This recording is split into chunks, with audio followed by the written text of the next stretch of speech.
इस मुल्क को आजाद ही उर्दू ने कराया। हिंदू विश्वविद्यालय के फाउंडर राजा राम मोहन राय वो उर्दू के काबिल रहे। योगी जी को कुछ नहीं पता है। योगी जी को कुंभ का एरिया नहीं पता अभी तक। एरिया पता होता तो इंतजाम ना कर देते। कुछ भी नहीं पता भाई। अब क्या कीजिएगा, धर्म का मसला, कोई भी कुछ बन सकता है। हिंदी का अखबार मिल जाए तो बताना। उर्दू का अखबार आपको आसाम में मिलेगा, बंगाल में मिलेगा, महाराष्ट्र में मिलेगा। पहले उर्दू बता दे रहा हूं। अमीर खुसरू का नाम आप लोगों ने सुना ही है, लेकिन खुसरू के बाद बहुत सारे नाम है जो आपने नहीं सुना।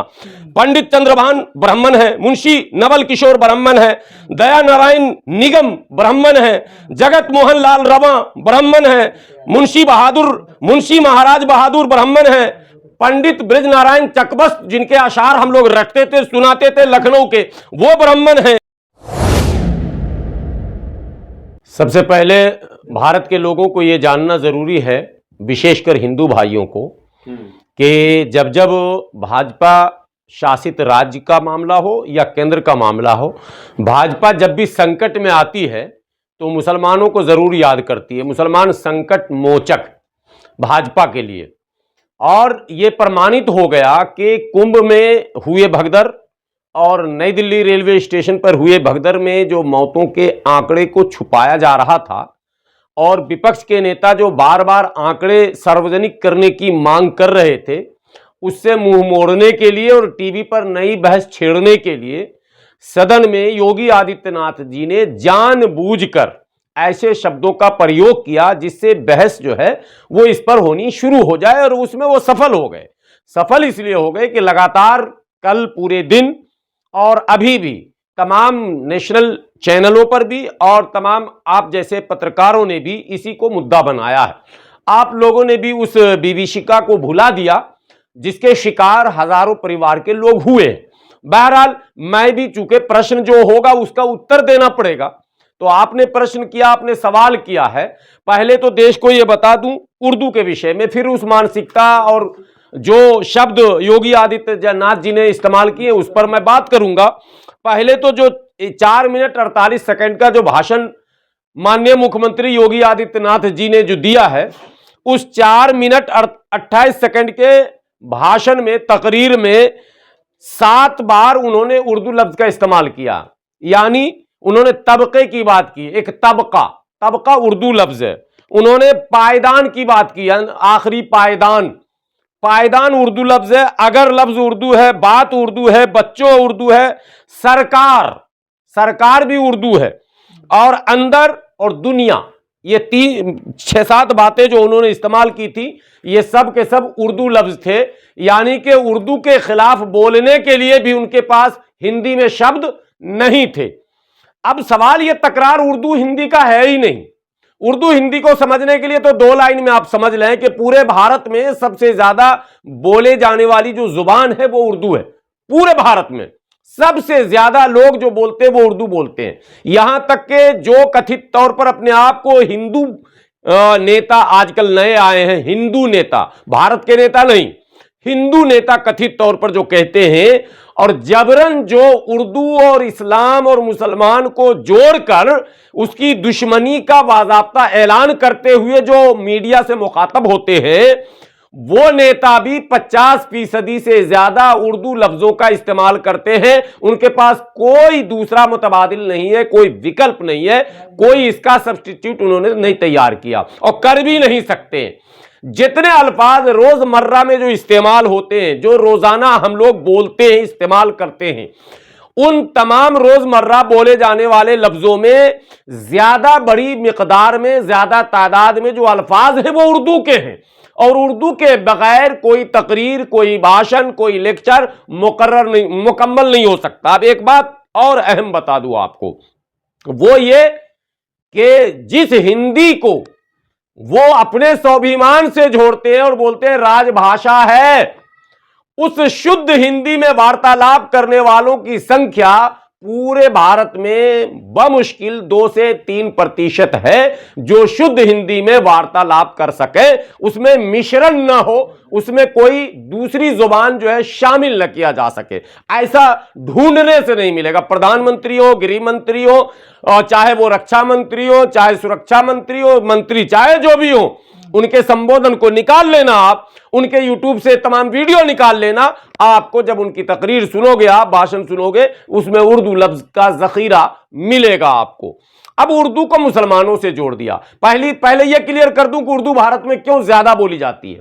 आप केरल चले जाओ, केरल में एक भी हिंदी बोलने वाला नहीं मिलेगा। वहां की जुबान, जो मादरी जुबान है केरल की, वो है तेलुगु, मलयालम वहां की जुबान है। तो मलयालम के बाद या तो अंग्रेजी बोलने वाले मिलेंगे आपको या उर्दू बोलने वाले मिलेंगे। आप कन्नड़ आओगे, वहां का तेलुगु है कन्नड़ का, वहां कन्नड़ बोलने वाले मिलेंगे, हिंदी बोलने वाले नहीं मिलेंगे। अगर कन्नड़ के बाद कोई मिलेगा तो अंग्रेजी या उर्दू बोलने वाला मिलेगा। आप चले जाओ महाराष्ट्र, मराठी बोलने वाला मिलेगा, वहां आपको उर्दू बोलने वाला मिलेगा। वहां हिंदी बोलने वाला सिर्फ मुंबई शहर में मिलेगा, बाकी गांव में, कस्बे में नहीं मिलेगा। तो योगी जी को भी पता होगा। नहीं पता ना, योगी जी को कुछ नहीं पता है। योगी जी को कुंभ का एरिया नहीं पता अभी तक। एरिया पता होता तो इंतजाम ना कर देते, कुछ भी नहीं पता भाई। अब क्या कीजिएगा, धर्म का मसला, कोई भी कुछ बन सकता है। मुल्ला है तो कह दिया तो क्या हुआ? नहीं वो भी, मैं वहां भी आ रहा हूं, मैं वहां आ रहा हूं जल्दी। तो दोनों भाई नहीं आ रहा हूं, मैं वहां आ रहा हूं। तो आप तमिलनाडु चले जाओ, केरल चले जाओ, आंध्रा चले जाओ, कर्नाटका चले जाओ, भारत के जिसको नेम छोड़ो, बंगाल चले जाओ। बंगाल में बगला बोलने वाले मिलेंगे, उर्दू बोलने वाले मिलेंगे, हिंदी बोलने वाले नजर ही नहीं आएंगे शहर को छोड़कर। उड़ीसा चले जाओ, उड़िया बोलने वाले मिलेंगे, उर्दू बोलने वाले मिलेंगे, उर्दू पढ़ने वाले मिलेंगे, उर्दू अखबार निकलेगा, हिंदी अखबार नहीं मिलेगा पूरे उड़ीसा के अंदर आपको। ऐसे अनेकों राज्य भारत के पूरे पूर्वोत्तर में चले जाओ, सारे स्टेट की बात पूरे, अरे अरुणाचल चले जाओ आप, इनकी सरकार है, त्रिपुरा चले जाओ आप, अभी मणिपुर चले जाओ। अगर हिंदी का अखबार मिल जाए तो बताना। उर्दू का अखबार आपको आसाम में मिलेगा, बंगाल में मिलेगा, महाराष्ट्र में मिलेगा। पहले उर्दू बता दे रहा हूँ। जगह पे उर्दू बोली जाती है, तो आपको अगर ज्यादा उर्दू सुनना तब पाकिस्तान चले जाए। नहीं, पहले तो पाकिस्तान चले जाए। इस मुल्क को आजाद ही उर्दू ने कराया। ये मुल्क अगर उर्दू ना होता तो ये मुल्क ही आजाद ना होता। इस मुल्क की आजादी में जो लिखने का, पढ़ने का, बोलने का सिलसिला शुरू हुआ वो उर्दू में हुआ।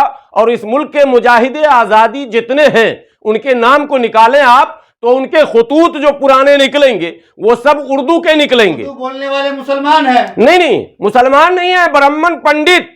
कौन ब्राह्मण? हाँ ठीक है, रुकिए मैं आ रहा हूं ना। जितने मुजाहिदे आजादी हैं, जितने नाम ले लो, जिनका भी नाम ले लो आप, उस नाम में अगर उर्दू न मिले तो बताना। और आजादी के बाद जो हम लोगों को बचपन में पढ़ाया गया, जब उर्दू पढ़ाया जा रहा था, तो इत्तेफाक की बात है, गुलाए अदब एक किताब हम लोगों ने पढ़ी है 10वीं क्लास में। गुलाए अदब में जितने शोरा और जितने अदीब, जितने मुसन्निफ और जितने कालम निगार थे, सब के सब पंडित। अब आप पंडित अमीर खुसरू का नाम आप लोगों ने सुना ही है, लेकिन खुसरू के बाद बहुत सारे नाम हैं जो आपने नहीं सुना। पंडित चंद्रभान ब्राह्मण है, मुंशी नवल किशोर ब्राह्मण है, दया नारायण निगम ब्राह्मण है, जगत मोहन लाल रवा ब्राह्मण है, मुंशी महाराज बहादुर ब्राह्मण है, पंडित ब्रज नारायण चकबस्त जिनके अशार हम लोग रटते थे, सुनाते थे लखनऊ के, वो ब्राह्मण है, पंडित दयाशंकर ब्राह्मण है, नौबत राय नजर ब्राह्मण है, पंडित अमरनाथ ब्राह्मण है, पंडित जगन्नाथ आजाद जो उर्दू एकेडमी के सदर रह चुके हैं भारत के अभी, वो ब्राह्मण है, पंडित ब्रिज मोहन तांती ब्राह्मण है, पंडित किशन मोहन ब्राह्मण है, और हरिश्चंद्र अख्तर, देखिए लकब अख्तर रखते थे ब्राह्मण। लाल बहादुर शास्त्री भारत के प्रधानमंत्री रहे, उर्दू के बड़े काबिल विद्वान रहे हैं। राम कृष्ण जो है नाम के रहे ब्राह्मण। राजेंद्र प्रसाद जो अपने राष्ट्रपति भारत के परतब रहे, उर्दू और सबका तो सम्मान करते हैं योगी जी। नहीं, सम्मान नहीं करते। सुनिए, हिंदू विश्वविद्यालय के फाउंडर राजा राम मोहन राय वो उर्दू के काबिल रहे। जो हिंदू विश्वविद्यालय BHU जो बनारस है, बनारस हिंदू विश्वविद्यालय के, वो उर्दू के बहुत ही बड़े अदीब भी रहे हैं, उर्दू मदरसे में तालीम हासिल की है। इसलिए ये चैप्टर कि उर्दू और हिंदी का कंपटीशन दरअसल सदन में हुआ क्या था, वहां से चलिए। सदन में बात भाषा की चल रही थी। भाषा ये था कि भाई राज्य को कई भाषाओं को सूची में जारी रखना है, उसमें जो है भोजपुरी को भी रखना, उसमें अवधी को भी रखना, उसमें और भी भाषा। तो किसी सदस्य ने, सपा के सदस्य ने कह दिया कि भाई उर्दू को भी रखिए। बस यहीं पर वो बमक गए, फुल के तुम्बा हो गए और उन्होंने कहा तुम उर्दू पढ़ाना चाहते हो, कठमुल्ला बनाना चाहते हो। अब ये बताएं, ये इतने मुजाहिदे आजादी स्वतंत्रता सेनानी जो उर्दू के काबिल कलमकार भी थे, मुसन्निफ भी थे, गजलगो भी थे, और उस मैंने सारी खुसूसियात थी, तो वो कठमुल्ला थे क्या? और जितने ब्राह्मणों का नाम मैंने गिनाया वो कठमुल्ला थे क्या? पहले तो कठमुल्ला शब्द की परिभाषा, उसका डिफिनेशन आना चाहिए सामने कि योगी आदित्यनाथ जी को पता नहीं है कठमुल्ला किसको कहते हैं।